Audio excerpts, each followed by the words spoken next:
राधा राधा राधा राधा राधा राधा राधा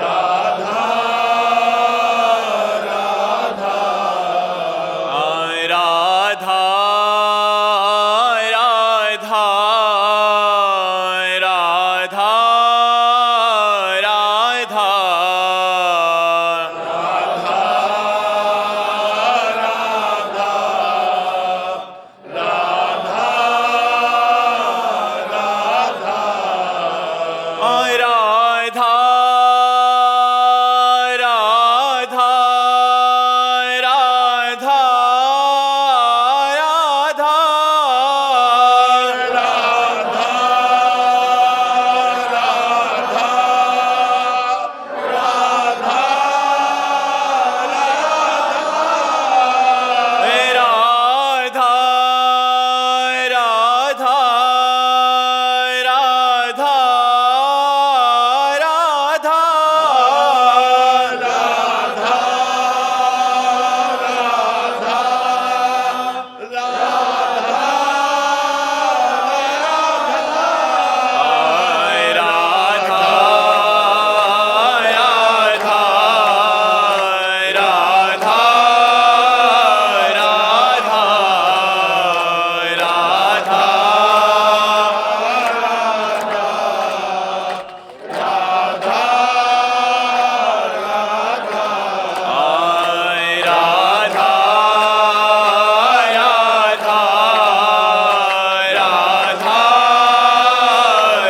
राधा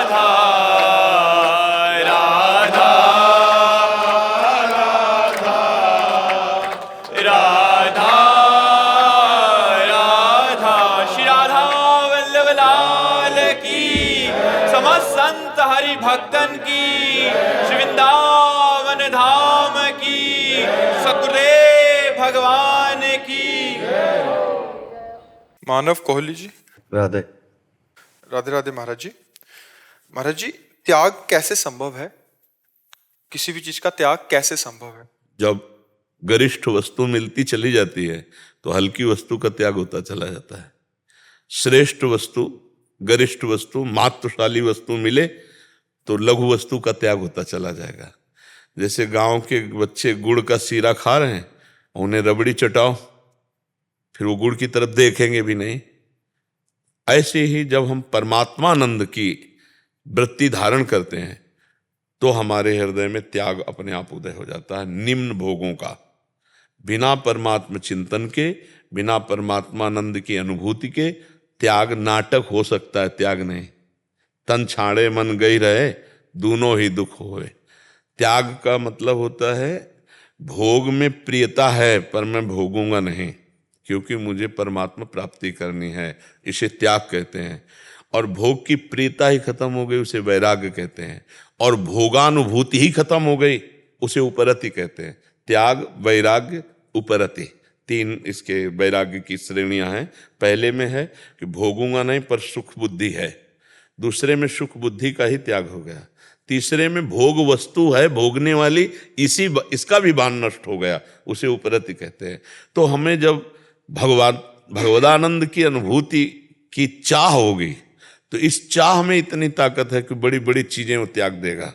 और कहीं भगवदानंद की अनुभूति हो गई तब तो ब्रह्मादिक के भोग सब विषम लागत ताय, नारायण ब्रजचंद की लगन लगी ही जाए। उत्तम त्याग उसी को प्राप्त होता है जो भगवदानंद का लोभ जग जाए या भगवदानंद की अनुभूति हो जाए। तो उत्तम आनंद प्राप्त होने पर अधम का त्याग अपने आप हो जाता है।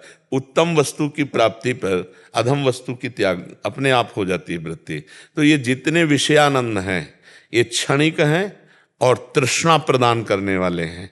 भोगे हुए विषय को बार बार भोगने की इच्छा का नाम तृष्णा है। तो त्याग होना असंभव है तब तक जब तक भजन नहीं है। और जहाँ भजन या भगवत प्राप्ति की लालसा या थोड़ा भी भगवदानंद, तो अपने आप ये सब त्याग हो जाता है। लोक परलोक के समस्त भोगों का सब स्वाप्निक नजर आने लगते हैं। रमा विलास राम अनुरागी, तजत बमन जिम जन बड़भागी। कोई बड़भागी जन भगवदानंद का अनुभव करने वाला लक्ष्मी के विलास को ऐसे त्याग देता है जैसे बमन को त्याग दिया जाता है। बमन उल्टी हुई तो दोबारा देखने का।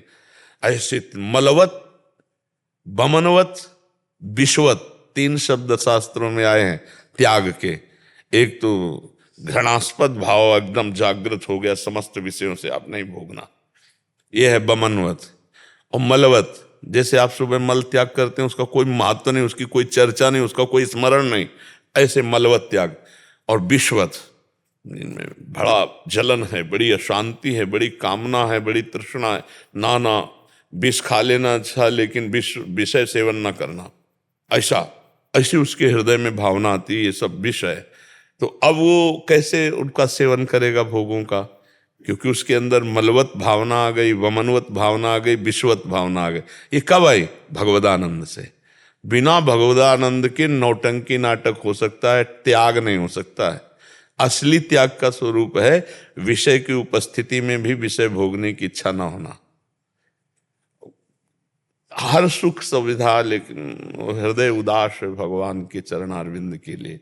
जैसे भरत जी को भरद्वाज ऋषि के आश्रम में सब सुविधा सिद्धियों की, लेकिन भरत जी का मन बिल्कुल नहीं, भगवान के वियोग में था ना, तो कुछ भी, कोई भी आकर्षण रिद्धि सिद्धि का नहीं हो पाया। भगवदानंद की एक विरह में भी अनुभूति होती, जैसे हम भगवान से मिलना चाहते हैं तो बार बार भगवान के सामने झांकी होगी और हमारा रोना होगा, कब मिलोगे। यद्यपि वो देख रहा है भाव में, क्योंकि जी नहीं सकता, वो जी नहीं सकता। जैसे मछली जल के बिना नहीं जी सकती, ऐसे ही भगवान का भक्त भगवत स्मृति और भगवत तन्मयता के बिना जी नहीं सकता। तद स्मरणेन परम व्याकुलते थे। अब कुछ भी त्याग उसके लिए सब सहज सरल है, क्योंकि वो सच्चिदानंद गाढ़ रस को जानना चाहता है या पाना चाहता है या पा गया, तो ये छीछले क्षणिक नाशवान भोगों की तरफ उसकी वृत्ति ही नहीं जाएगी। और अगर अभी जाती है तो केवल बातचीत है, अभी परमार्थ नहीं है, नहीं तो नहीं जाएगी। मतलब शुद्ध परमार्थ के पथिक का हृदय ऐसा रहता है जैसे दीवाल घड़ी का सेल हटा लो तो सेकंड की मिनट में, घंटे की घंटे हिलेगी नहीं। ऐसे ही उसका मन, बुद्धि, चित्त सब परमात्मा में। सेल खत्म, त्रिगुण का सेल खत्म, माया का अब उच्छा नहीं। जाहि न चाही कबहु कछ तुम सन सहज सने, बसो निरंतर तासुर सो राउर निजगे। चाह मिट गई तभी तो महात्मा होता हो, चाहे पैंट शर्ट में क्यों ना हो। महात्मा चाह मिटा दे, चाह मिट्टी चिंता मिट्टी मनुआ बेपरवाह। तो ये चाह तभी मिटती जब भगवदानंद की अनुभूति होती है। बिना भगवदानंद के पाखंड का बोलबाला रहता है, दंभ दिखावा, नौटंकी नाटक, और भोगना वही विषय सेवन। क्योंकि इंद्रियां प्रमथन स्वभाव की होती है। अगर भगवदानंद नहीं मिला तो मना खष्टान इंद्रियां प्रकृति स्थान कर सकती, ले वहीं जाएगा। तो बात करेगा त्याग की और क्रियाएं होंगी भोग की। इसी को दंभ कहते हैं। दंभ कहते जो है नहीं, बोलना दिखाना। लेकिन असलियत में जब तक भजन नहीं होगा तब तक मन को विषयों से नहीं रोका जा सकता। और भजन होगा तो रुचि ही नहीं रह जाएगी। खुद आप जब करके देखना, रुचि ही नहीं रह जाएगी। मतलब जैसे स्वप्न में जब हम लड्डू खा रहे होते हैं तो बड़ा स्वाद और पेट भर रहा होता है, लेकिन जगने के बाद न लड्डू में आस्था रहती है न पेट भरा रहता, सबका सब झूठा होता है। ऐसे ही होता है, जे ही जाने जग जाए हेराई, जागे जथा सुपन भ्रम जाए। असली त्याग है भगवदानंद की अनुभूति। तो मेरे दादाजी ने अपने गुरुजी के लिए 2 लाइन कही थी, वो आपको अर्पित करना चाहता हूँ, अगर आप क्या बोलिए। हे मेरे गुरुदेव करुणा सिंधु करुणा कीजिए, हूँ अधम आधीन शरण अब शरण में लीजिए। खा रहा गोते हूँ मैं भव सिंधु के मझधार में, आसरा है दूसरा ना कोई अब संसार में। पाप बोझे से लदी नैया भंवर में जा रही, नाथ दौड़ो और बचा लो शीघ्र डूबी जा रही। हर तरफ भगवन भटक कर ली शरण अब आपकी, पार करना या न करना, दोनों मर्जी आपके। पार करना या न करना, दोनों मर्जी आपके। इसमें भी हमको गले पड़े रहना है, गले पड़े रहना प्रभु के गले। जैसे अपना हाथ भी टूट जाए तो गले में ही बांधते ले, ऐसे गले पड़े हैं कि हम बुरे हैं या भले हैं, अब आपके हैं। नरक जाओ या उद्धार कर दो, वो आपके ऊपर है। अब आपके सिवा हमारा कोई गति नहीं। एक अनन्य भाव से जैसो तैसो रावरो आप। हे हरि मैं आपका, हे गुरुदेव मैं आपका। बस अंदर की बात है, अंदर से ले ले तो गुरु परब्रह्म है, व्यक्ति थोड़ी है, वो तो सबके हृदय में बैठा हुआ है, वो संभाल लेता है। आज शरणागति से बढ़कर कोई साधन नहीं है। गुरु की शरणागति, इष्ट की शरणागति एक ही बात है। गुरु भी हरि ही है, हरि ही गुरुदेव है। बंदो गुरुपद कंज कृपा सिंधु नर रूप हरि, महामोह तम पुंज जास वचन रवि कर्ण कर। बस हमको बिल्कुल शरण में रहना है। बस जैसे हम एक नाविक पर विश्वास करके उसके नाव में बैठ जाते हैं, अगर हम बार बार उसको डिस्टर्ब करें, कहीं डुबो तो नहीं दोगे, कहीं वो कहेगा बैलेंस मत बिगाड़ो, आप उतर जाओ, दूसरी नाव में बैठ जाओ। ऐसे अगर बिना बैलेंस बिगाड़े आप ऐसे बैठ गए ना कि प्रभु मैं किसी योग्य नहीं हूँ, मेरे में बल नहीं है, मेरे कभी गुण दोष देखकर मुझे उतारना मत, क्योंकि आपके सिवा और कोई है नहीं ठिकाना हमारे, आप ही हो, और पूर्ण भगवान के भरोसे हो जाए तो बच्चा पक्का पार हो गया। श्री हरिवंश प्रताप नाम नौका निज खेवक, भव सागर सुख तरत निकट हरिवंश सेवक। हम बस नाम न छोड़ें, नाम नौका है और पार करने वाले गुरुदेव भगवान है। बस निश्चिंत हो जाए, जितना प्रयास रहे उतना नाम जप करें। पापाचरण तो दूर की बात है, जब भगवत प्राप्ति के मार्ग में चल रहे तो पापाचरण क्यों करेंगे। और भगवान का भरोसा, इससे भगवत प्राप्ति हो जाती है। क्रियाओं का भरोसा नहीं है, भजन का भरोसा नहीं, करेंगे पर भरोसा आपका है। क्योंकि आज हमारा मन लग रहा है तो भजन कर रहे, कल मन ना लगा और फिर शरीर छूटा तो हमारी तो भगवत प्राप्ति रुक जाएगी। नहीं, हमारी भगवत प्राप्ति आपसे होगी, क्योंकि मैं आपकी शरण में हूँ। ये भजन साधन बने ना बने इसका कोई भरोसा नहीं, सब धोखेबाज हैं यहाँ, सब धोखेबाज हैं। नहीं है, मन प्रकृति का, बुद्धि प्रकृति की, और हम परमात्मा की तरफ चलना चाहते हैं, वो भोगों की तरफ ले जा रहे। क्या भरोसा इन मन बुद्धि का। हे नाथ मैं आपकी शरण में हूँ, आप ही। तो ऐसे साधक का परम कल्याण हो जाता है, क्योंकि भगवान अंदर की बात देखते हैं। रात न प्रभु चित चूक किए की, करत सुरत सै बार हिए की। भगवान उसकी चूक की तरफ नहीं देखते, उसके हृदय की तरफ देखते। इसने हृदय में क्या ठाना है कि हे प्रभु मैं आपका हूँ, आपके सिवा कोई नहीं, तो फिर मेरी जिम्मेवारी बनती है। इसमें जो त्रुटियां हैं वो मेरे द्वारा छूट दी गई, इसलिए त्रुटियां हैं। नहीं, अगर हम शासन से हेर दें तो माया कोई त्रुटि पैदा ही नहीं कर सकती। काम क्रोध लोभ मोह मद मत्सर हमारे हृदय में आ नहीं सकते। यदि नाथ आप डांट देते तो ये क्यों आते। अब आपने छूट दे दी तो हम तो है ही हैं दीनहीन, हमारे को रौंद देंगे ये। आप अगर छूट दोगे तो रौंद देंगे हमें, और यदि आप छूट नहीं दोगे तो हमारी तरफ देख भी नहीं सकते, क्योंकि आपके हैं हम, आपके हैं। बस ये अंदर ठसक लानी है शरणागति में, ये ठसक लानी मैं प्रभु का हूँ, मैं गुरुदेव का हूँ। मिलना ना मिलना इनसे कोई महत्व नहीं रखता, ये अंदर का समर्पण होता है। इसी अंदर के समर्पण से भगवत प्राप्ति होती है। अंदर का समर्पण, बाहरी क्रियाएं हो सकता है कल ना हो पावे हमसे, शरीर है, लेकिन अंदर की शरणागति भगवत प्राप्ति कराती है। जिस समय भगवान का भक्त भजन करने लायक नहीं रहता, ऐसी पीड़ा होती है, कई रोग होते हैं, मृत्यु के समय भयावह स्थिति होती, उस समय स्वयं भगवान उसका स्मरण बन जाते हैं। जो स्मरण वो करता रहा ना, राधा राधा राधा, अब स्वयं भगवान राधा राधा राधा स्फुरित हो गए, तब अंतिम में भगवत प्राप्ति। भगवत प्राप्ति भगवान की कृपा से होती है, और वो कृपा हम पर है, और हम केवल भगवान के गले पड़ जाएं।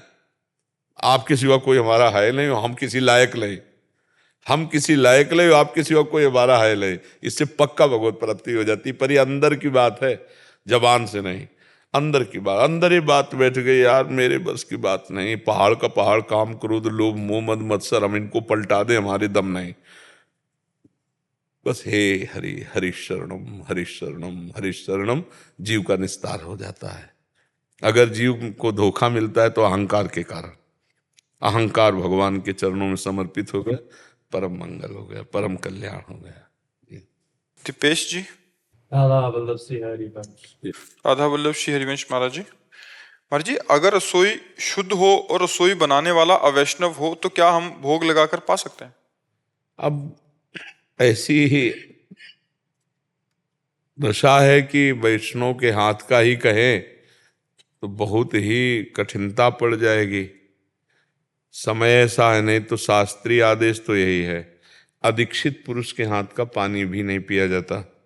जो हमारी वैष्णव पद्धति है उसमें जो दीक्षा लिए नहीं है उसके हाथ का पानी में, चतुर्भुजदास जी तो उस गांव का पानी नहीं पीते थे। अगर वैष्णव नहीं उस गांव में तो गांव का पानी नहीं पीते थे, कि भगवान से विमुख ये गांव एक भी दीक्षा नहीं लिए है तो उस गांव का पानी नहीं पीते थे।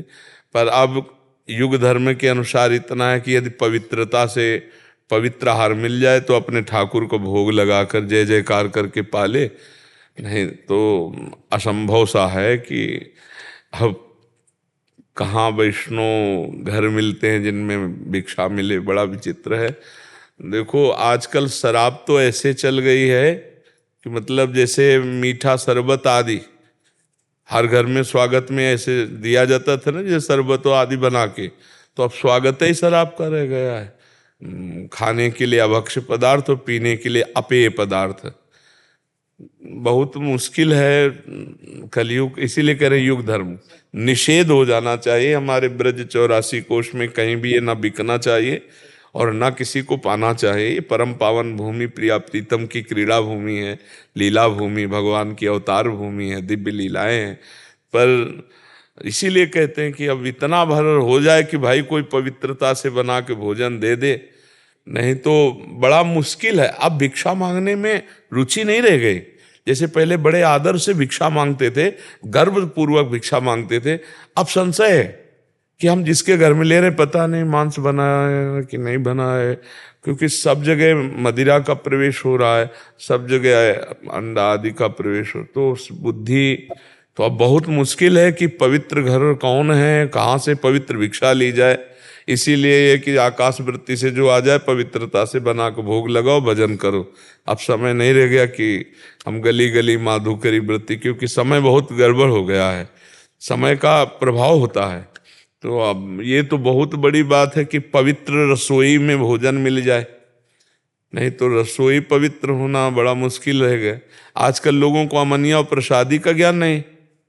अमनिया अच्छा आप बताओ, वो शौच बनी है ना वो कुर्सी वाली, उसी में बैठ के लघुशंका हुए और उसी वो ऐसे ही चले गए रसोई में।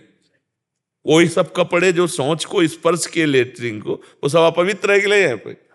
तो पवित्रता तो बड़ा मुश्किल है कि हमें ठाकुर के लिए भोग अपने हाथ से बना के मिल जाए तो बात अलग है, नहीं तो कोई वैष्णव बनावे तो भले उसे प्रसादी अमनिया अपवित्रता का ज्ञान हो।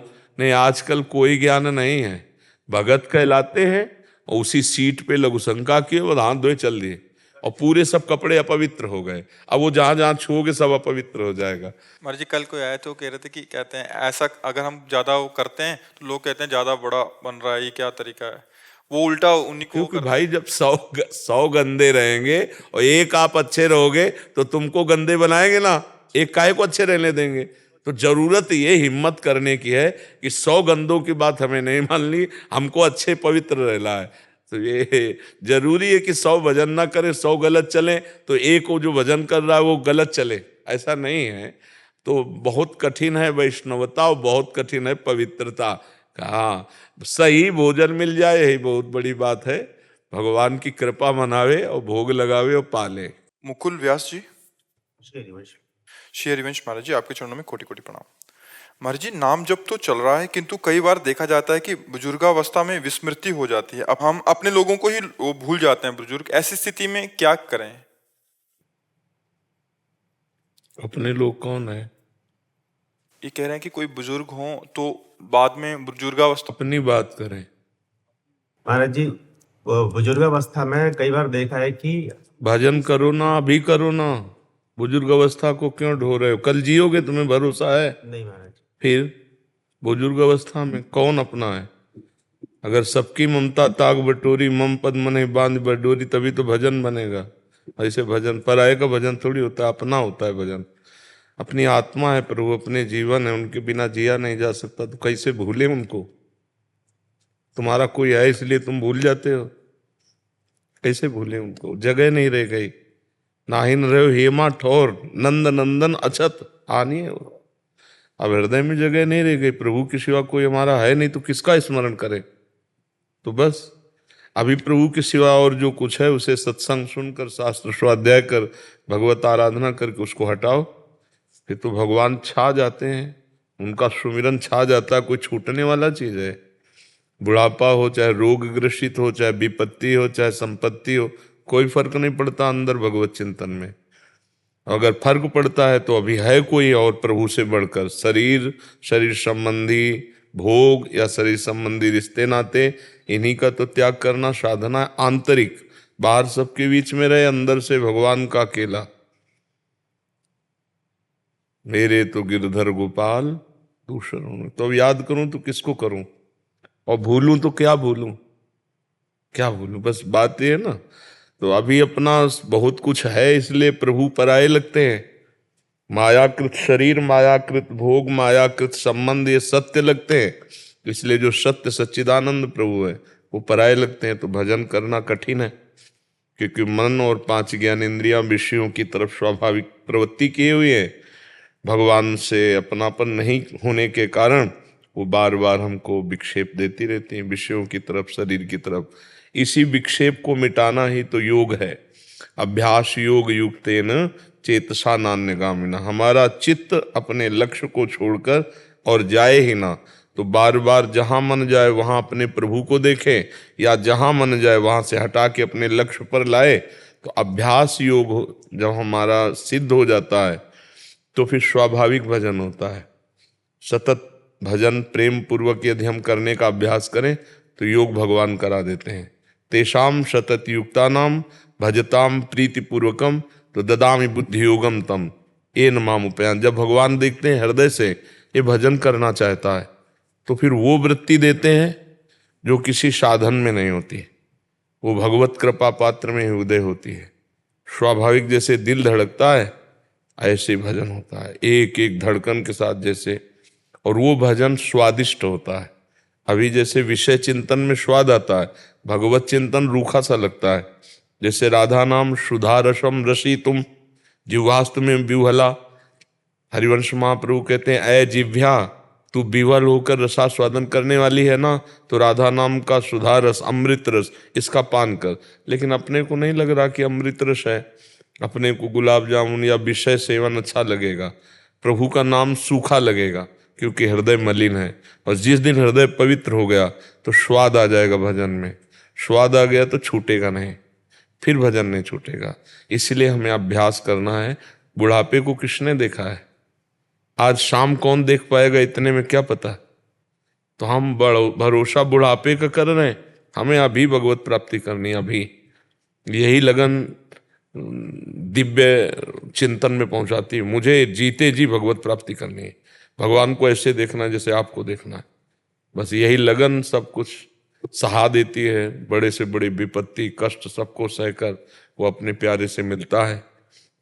जैसे जैसे भगवान के मार्ग में चलोगे वैसे वैसे उनकी कृपा की अनुभूति होगी, भगवान से अपनापन हो जाएगा, तो स्वाभाविक स्मरण होने लगता है। जिससे घनिष्ठ अपनापन होता है उसकी याद आती है।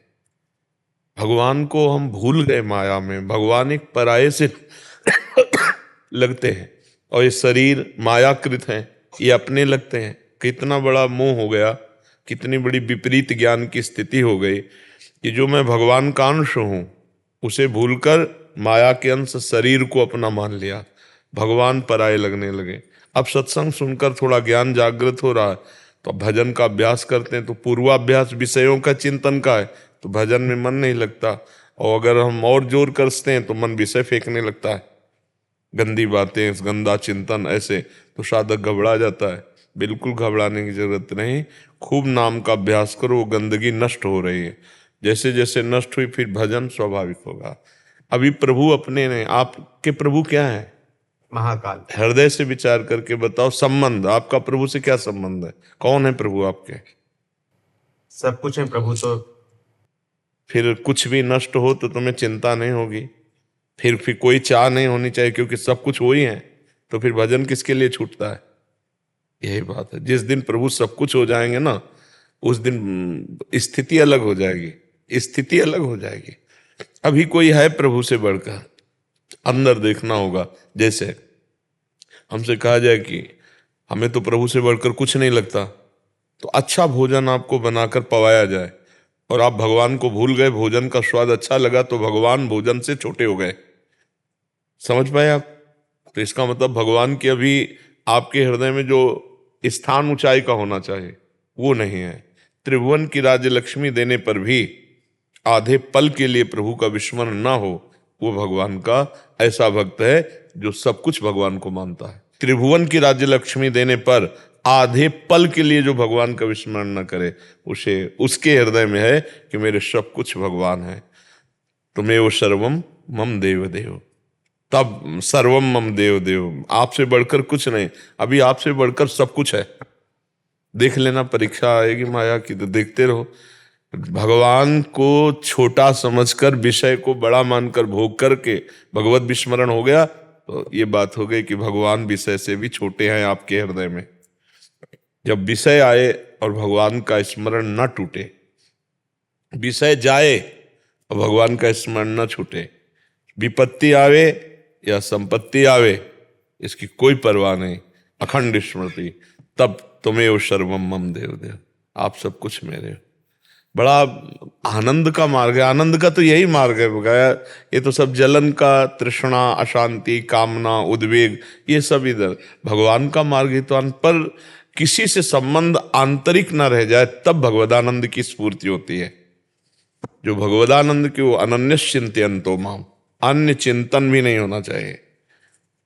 अनन्य चेता सततम यो माम स्मृति नित्यसा तस्याहम सुलभा पार्थ नित्युक्त योगिना। मधुर मधुर भगवान की रूप माधुरी, नाम लीला गुण का चिंतन हो, इससे बढ़िया कोई जीवन थोड़ी।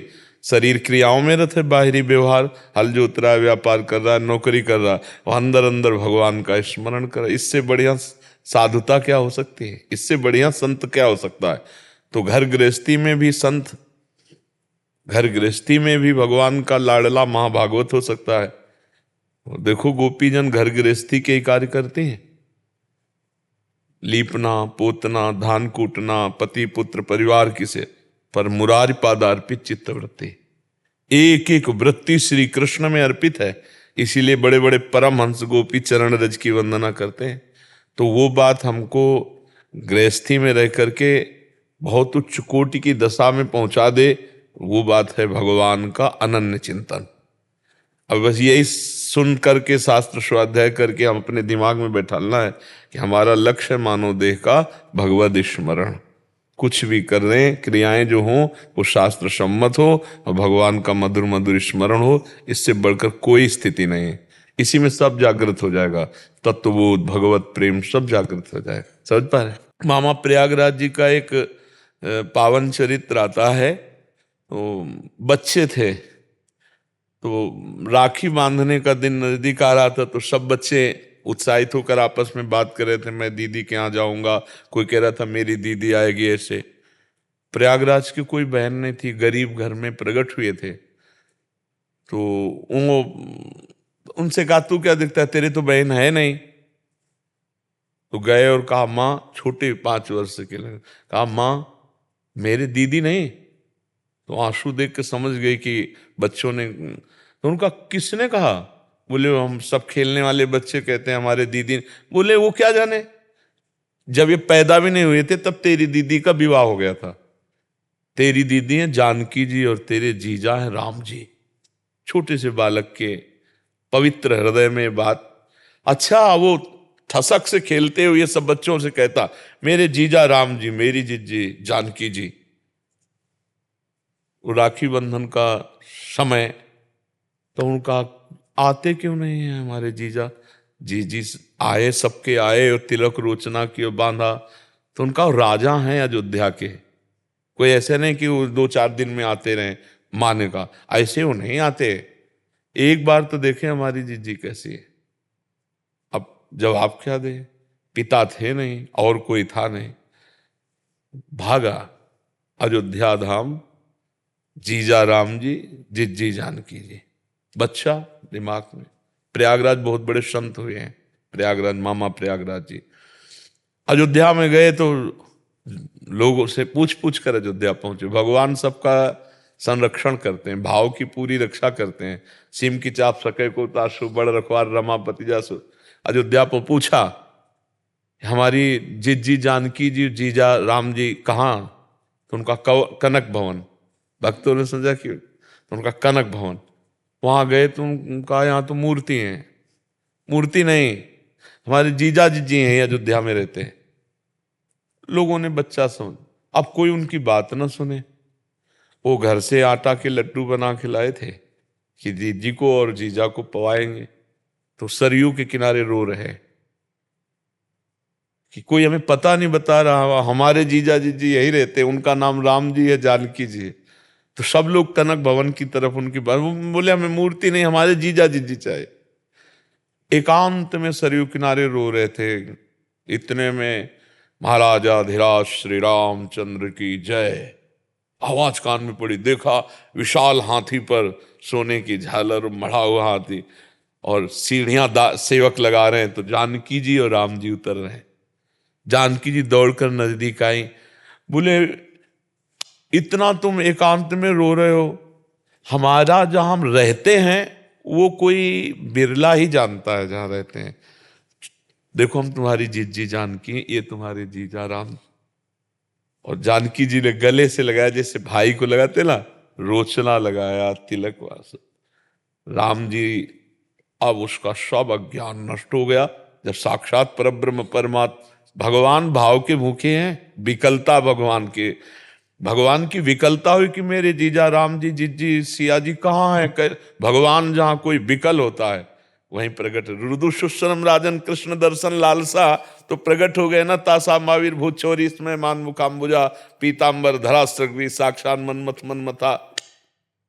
काफी देर बातचीत हुई। अज्ञान का नाश होने के कारण वो जान पाए कि हमारी जिज्जी जानकी जी कौन है और जीजा राम जी कौन है। छोटे से बालक में ब्रह्मबोध, भगवत तत्व का ज्ञान। अब तो हर समय वो गिरदा लगा के बैठते थे। अगर कोई कुछ कहता तो कहते पता है तुम्हें, मैं राम जी का साला हूं, जानकी जी मेरी बहन, मेरे जीजा चक्रवर्ती सम्राट राजा धीराज राम, अब मुझे क्या कर रहा है, मैं तो उनका साला हूं। बड़े सिद्ध महापुरुष हुए वो, सिद्ध महा, एक संबंध उसी से भगवत साक्षात्कार। दीपांशु जी, राधा वल्लभ महाराज जी आपके चरणों में कोटि कोटि प्रणाम। महाराज जी, जब रसेंद्री या अन्य इंद्री का कोई भी भोग जब सामने आता है तो सत्संग की बातों का विस्मरण होने लगता है। जितनी दृढ़ता और गाढ़ता सत्संग सुनते हुए थी कि भोगों को नहीं भोगना, वो दृढ़ता संसार की हवा लगते ही कम होने लगती है। महाराज जी, ऐसी स्थिति में नाम जप की कमी के कारण ऐसा होता है। नहीं, नाम जप जैसे बलवान हो, खूब अधिक नाम रूपी धन हो तो बलवान हो जाएगा। ठाकुर हरिदास जी हर समय हरे कृष्ण ये मंत्र जपते रहते थे, महामंत्र, लाखों की संख्या में। तो एक धनी मानी निकला वैश्या के साथ, कहा देखो बढ़िया जवान आदमी कैसे भजन कर रहा है। अरे बोले 5 मिनट में अपने अधीन कर लेंगे हम। तो बोले जितना रुपया कहोगे हम लगो तुम। तो श्रृंगार करके गए, वो तो जंगल में एकांत में महामंत्र का कीर्तन करते थे। नजदीक गए श्रृंगार करके और बैठी। आज के सत्संग में सुना, साधक वही जो इन 3 को संभाल के रखे, नेत्र, वाणी और कान। अगर ये संभाल के रखोगे तो संभले हुए महात्मा थे, उन्होंने ऐसे देखा तो बस समझ गए कि इस तरह की मुद्रा में आना, कोई श्रद्धा नहीं, कोई प्रणाम नहीं, कोई नमस्कार नहीं, और श्रृंगार करके हाव भाव, तो समझ गए कि ये हमको डिगाने की भावना। तो जहां वो बात करना चाहते ताओ हरे कृष्ण कृष्ण कृष्ण हरे, नाम नहीं छोड़ा। पूरा दिन हो गया, वो पसीना पसीना हो गई। दूसरे दिन फिर श्रृंगार करके आई, जहां 5 मिनट में भ्रष्ट करने का वादा था, एक दिन गया। दूसरे दिन फिर उनका हरे कृष्ण हरे कृष्ण। 2 दिन, तीसरे दिन अब उसको घृणा हुई नाम कीर्तन के प्रभाव से कि मैं ऐसे शुद्ध भगवान के भक्त के प्रति ऐसी नीच भावना, रो पड़ी। जब रो पड़ी तब रोक दिया। हाँ कहो। बोले मैं बहुत नीच पापिनी हूं, आपके प्रति गंदी वृत्ति लेकर आई। बोले भगवान आपका मंगल करें। कैसे मंगल होगा, मैं वैश्या हूं, मैं नीच प्रवृत्ति की हूं। बोले यही नाम जप करो, तुम्हारा परम मंगल हो जाएगा। उसको ऐसा वैराग्य हुआ कि वो सब छोड़ करके और नाम निरंतर रटने लगी। और हरिदास जी की जो कुटिया थी, उसी कुटिया में उसे रख दिया और हरिदासी नाम कर दिया, और आप चल दिए। जवान हरिदास जी एकांत में वैश्या भ्रष्ट करने जा रही, तो भगवान के नाम का बल नहीं गिरने दिया। हम लोगों के पास नाम का बल कम है, तो ऐसा आकर्षण होता है कि हम उसके स्वाद की बुद्धि, सुख बुद्धि रख के, चाहे खान पान हो चाहे दृश्य हो, वो हम भ्रष्ट हो जाते हैं। हमारे पास नाम बल अगर अधिक होगा तो हम माया से जीत जाएंगे। महाराज जी, जैसे जब कोई भी भोग आता है तो भोग भोगने के बाद जो जलन होती है, हाँ, वो दुगनी जलन होती है जो पहले जलन हो रही थी। हाँ, बहुत सुंदर बहुत सुंदर। अब बस यही विवेक काम कर जाए कि भोगने के पहले आकर्षण में जो जलन हो रही थी, भोगने के बाद उसकी और डबल जलन होती है। तो हाँ, और उत्तम जब साधक इस जलन को महसूस करता है तो पहले वाली जलन को सह जाता है, जिससे बाद वाली डबल जलन ना सहने को पड़े। इसीलिए गीता जी में लिखा है, यम ही न व्यथ्यन्त्येते पुरुषम पुरुषर्षभ शम दुखा सुखाधीरम सोमृतत्वाय कल्पते। जो धैर्यवान पुरुष प्रथम व्यथा जो प्रकट होती है, व्यथा माने जलन, वही उसको जो सह जाता है और परास्त नहीं होता, वो सुख दुख में समान भाव रखने वाला महात्मा अमृत पद का अधिकारी होता है। ये अगर दिमाग में हमारे बैठ जाए कि पहली जलन से कई गुना बढ़कर के बाद में पश्चाताप होता है, तो हम क्यों ऐसी क्रिया करें। हम पहली जलन को सह लेते हैं, जो भोगाकर्षण में ताप होता है उसे हम सह लेते हैं। वही तपस्या, सबसे बड़ी तपस्या वही है जो काम क्रोध आदि के अवसर पर हमारे हृदय में जलन होती है और उसे हम चुपचाप सह जाते हैं, वही महात्मा हो जाता है। बस नाम जप करो, सत्संग सुनते रहो, बुद्धि सूक्ष्म होती जाएगी और वो अपने आप पकड़ती जाएगी। हाँ, राधा राधा राधा राधा, हमारा प्राणाधार नाम तो राधा राधा राधा राधा। गुरुदेव आपके चरणों में कोटि कोटि प्रणाम। गुरुदेव, नया साधक गुरु कृपा और श्री जी की कृपा से ही इस मार्ग पर चल पाता है। मुझे ये बहुत भय लगा रहता है कि मैं बिना गुरु कृपा के एक कदम भी नहीं चल पाऊंगा और अगर छूट गई तो बहुत जोर से गिरूंगा। महाराज जी, ये हर साधक को होता है, तुम्ही को ले होता, सबको होता है, क्योंकि गुरु के ही सहारे अध्यात्म पूरा होता है। तो बस डर ये लगा रहता है कहीं उनकी नज़र से हम विमुख ना हो जाएं, कहीं कोई ऐसी बात न, ये हमें भी डर रहता है कि सब ठीक है, लेकिन अगर गुरुदेव की नज़र हट गई तो हम फिर आए क्या। प्रकाशक तो वही है ना, उन्हीं के प्रकाश से है, और प्रकाश खत्म तो हमारा मार्ग पहले ही अंधकार में था। गुरु कृपा, इसलिए पूरे अहंकार का नाश होता है एक ही जगह, गुरु के चरणों में। वहाँ बस नहीं चलती, वहाँ अहंकार की बस नहीं चलती। जैसा कहा वैसे ही। अब पूर्व में गुरुजन इतने कठोर नियम देने वाले, परीक्षा इतनी कठोर परीक्षा, पूछो मत, अहंकार की धज्जियां उड़ा दी, तब जाकर के प्रकाश होता है। गुरु कृपा ही प्रकाश करती है सब। ऐसे ऐसे जितना रगड़ करके गुरुदेव, तो उतना ही अहंकार नष्ट होकर के दिव्य चेतना जागृत होती है हृदय में। अब आजकल तो जरा सा अनुशासन कोई मानने के लिए तैयार नहीं। गुरुजनों ने ऐसा पूछो मत, ये बिना किसी अपराध के दंड देना, और ये ना कह सकते हो आपकी बिना अपराध के दंड दे रहे हो। अनुभव होना चाहिए कि नहीं, पता नहीं कोई ना कोई गलती होगी। हमें दिखाई दे रहा है दिन, लेकिन हम यही मानेंगे कि मेरी आंखों का दोष है। मेरे स्वामी तो कह रहे हैं तो रात है, तो फिर हम दिन नहीं मानेंगे, हम रात ही मानेंगे। मुझे दिखाई दे रहा है, ये मेरा दोष है, लेकिन मेरे स्वामी कह रहे हैं इस समय रात है तो रात ही है। हमारे चतुरासी जी की पहली पंक्ति, जोई जोई प्यारो करे सोई मोहि भावे, भावे मोहि जोई सोई सोई करे प्यारे। पहली पंक्ति, मेरे प्यारे जो करते हैं वही मुझे अच्छा लगता है। फिर दूसरी पंक्ति में, जो मुझे अच्छा लगता है वही मेरे प्यारे करते हैं। ये सिद्ध महापुरुष की स्थिति है। अब जो मैं चाह करूंगा वही मेरा आराध्य देव करेगा। पहले आराध्य देव जो कर रहा है वही मुझे पसंद है, वही मुझे चाहत। तो शरणागति जब हमारे हृदय में आती है तो फिर ये तो एक डर आ ही जाता है कि अपने प्यारे का बिछोह या उनका त्याग या उनकी जरा भी वृत्ति बिगड़, ये पसंद नहीं। चाहे जितना दंड दे दो, पर जब आप देखो तो अपनापन करके देखते रहो। ये गुरुजनों के सामने ही होता है, क्योंकि वहां बस नहीं तो अहंकार हर साधन में पुष्ट हो जाता है। मैं व्रत करता हूं तो व्रत का अनुष्ठान का अहंकार, तो सब में मैं पुष्ट होता रहता है। इस मैं के बिना घिसे, गलित हुए, नष्ट हुए परमात्मा प्राप्ति नहीं होती।